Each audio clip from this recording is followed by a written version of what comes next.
This is the morning of the 17th of November. Got to put this up. Teen victim returns with shocking allegations that could end Trump. Put up by Liberal Hub. Plays for about 18 minutes. Let's have a listen. Quote, Donald Trump knew that I was 13, unquote. Those are Katie Johnson's words, one of the victims connected to the newly unsealed Epstein emails. It is a survivor returning with a claim that, if proven, could potentially finally end Trump's political future, or at least connect him very decisively to Epstein and the Epstein files. Welcome to Liberal Hub, where we break down the stories that powerful people hope you never pay attention to.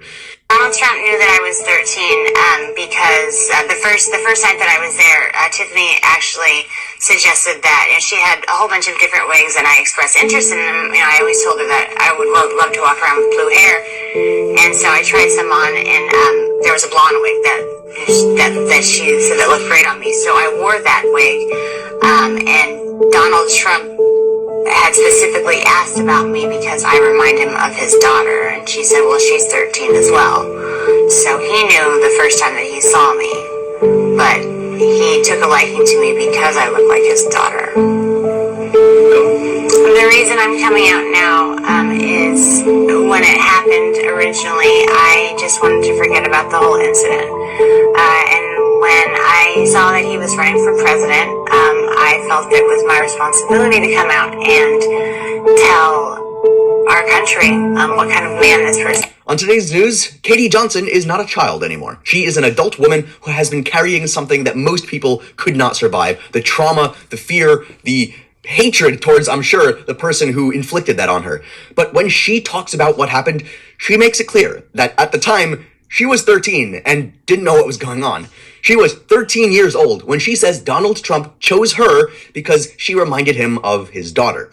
And honestly, even saying that aloud felt kind of unreal. But yeah, that's her account, and it makes perfect sense because that's Trump. But that's her truth, and I just wanted to say that. My truth is that, yeah, that makes sense because that's Trump. I trust victims. I verify. I trust victims, but I verify. But in this scenario, Trump saying that and Trump choosing this person and Trump being connected to the Epstein files, yeah, it all makes sense. And I want you to think about the strength that it actually takes to come out now, not as a scared teenager, but as a grown woman who spent years trying to rebuild her life. She didn't return because she wanted fame or a political moment. MAGA is going to give her tons of death threats. They're going to insult her. They're going to call her names. They are going to try to ruin her life, all because she claims that she was a victim of rape by Donald Trump as a child. These people don't actually care about whether she's a victim or not. They only want to say that she's lying and that she is not a victim because they want to support Trump and because they feel as if this is extremely dangerous for Trump. But she says she came back at this moment because she feels that she has the responsibility to tell Americans what kind of man their president really is. And it's stuff that I and many other commentators have been yelling about for a long time, that yeah, he is that kind of person. He is the kind of pedophile rapist that would do that kind of thing. And it's extremely terrifying and scary for victims to come out and face that kind of powerful, extremely rich, wealthy, influential person that can ruin your life with the snap of a finger. No wonder a lot of these people are too afraid to actually come out and challenge this. There are likely hundreds to thousands of victims spread across this entire Epstein network, and only a few of them have been able to even come out to the media because they get hated on so hard by Trump's fan base. Like, oh yeah, people will say, oh, why now? Why talk about it now? As if trauma runs on a timeline. As if a 13-year-old victim is supposed to immediately process, speak up, fight back on the level of the president and take on one of the most powerful men on the planet at that age, or any age even. Sometimes people are just not looking for a fight and they just want justice for what happened to them, but they don't want to confront the entire United States and planet just to speak to the most powerful person in the world and receive that kind of backlash. At the age when Trump allegedly raped her, she wasn't just young, she was defenseless. And when you're that vulnerable, the damage doesn't disappear when you turn 18 or 21 or 30, unless it takes a lot of time at therapy and a lot of time talking to friends and family.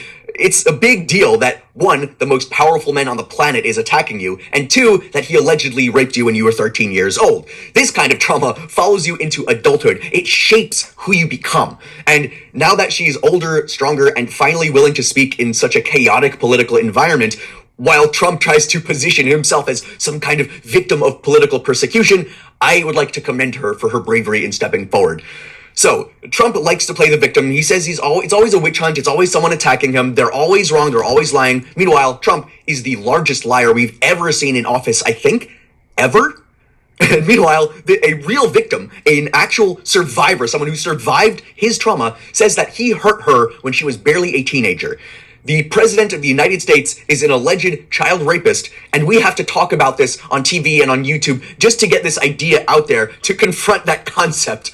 MAGA still supports him. A lot of people still support the most powerful person on the planet, and we have to deal with this and him fighting back against us wanting the actual Epstein files to come out and prove that he's innocent. Prove your innocence, Donald. Trump's supporters can shout all they want about her or other victims lying, even though there are hundreds at this point, or many of the people that have been hating on Trump for his actual crimes and his actual horrible things that he's done to all these victims. And no, they'll continue to support him until they find some personal reason not to. But even if it's child rape, they would not consider the fact that he's guilty and consider that a way to maybe scale back from the kind of bootlicking that they're doing of this man. Trump is a guy who's built his entire career on lying and on denying everything. Or they could just shit on a woman who is actually finally brave enough to speak about the nightmare that she lived through as a child and make themselves feel powerful. And I think that's the path that they and Donald Trump are going to take. What happened? Ad just popped up. I'll get rid of it. Everyone, Donald Trump has every right to be proud of his daughter. Ivanka is a successful, Ivy League-educated businesswoman, author, and mother. She's now helping run his campaign and introduced her father at the Republican convention.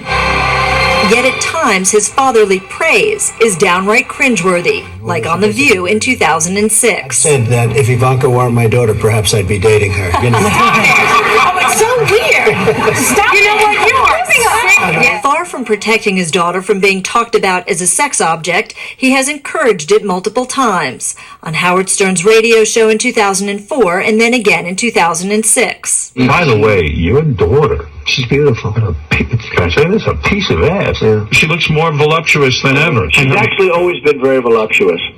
She's tall. She's almost 6 feet tall. In May, Ivanka described herself as a feminist while defending her father on CBS after a scathing New York Times article about his alleged negative treatment of women. Is there unending commentary on the female form? No. I've known my father obviously my whole life, and he has total respect for women.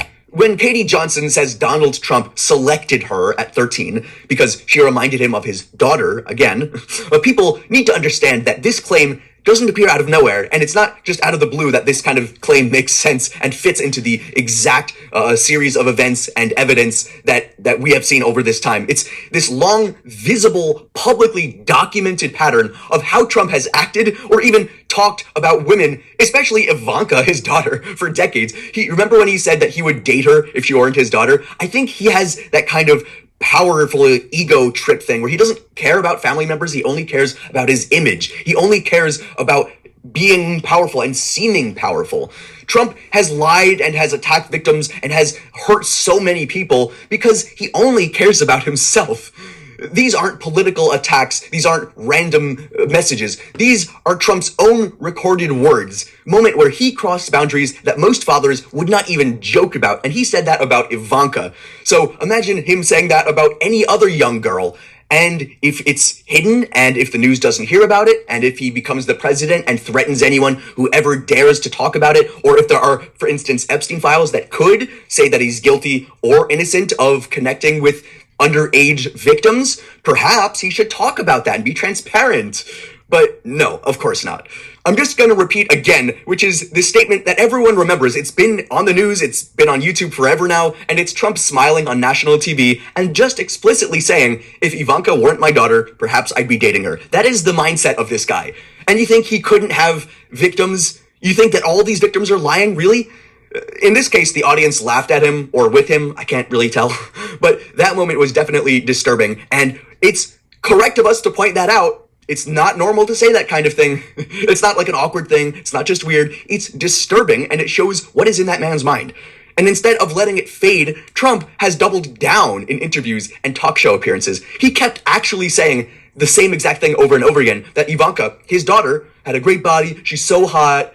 If I weren't married, if she weren't my daughter, he doesn't care about whether she's his actual biological daughter or not. He doesn't care if he raped children. He doesn't care about anyone but himself. And this is not normal behavior. This is not a normal person. It's just a con man, powerful, ego-tripping dictator wannabe who has taken control of this country and who has a massive support base. Nothing unusual about that, right?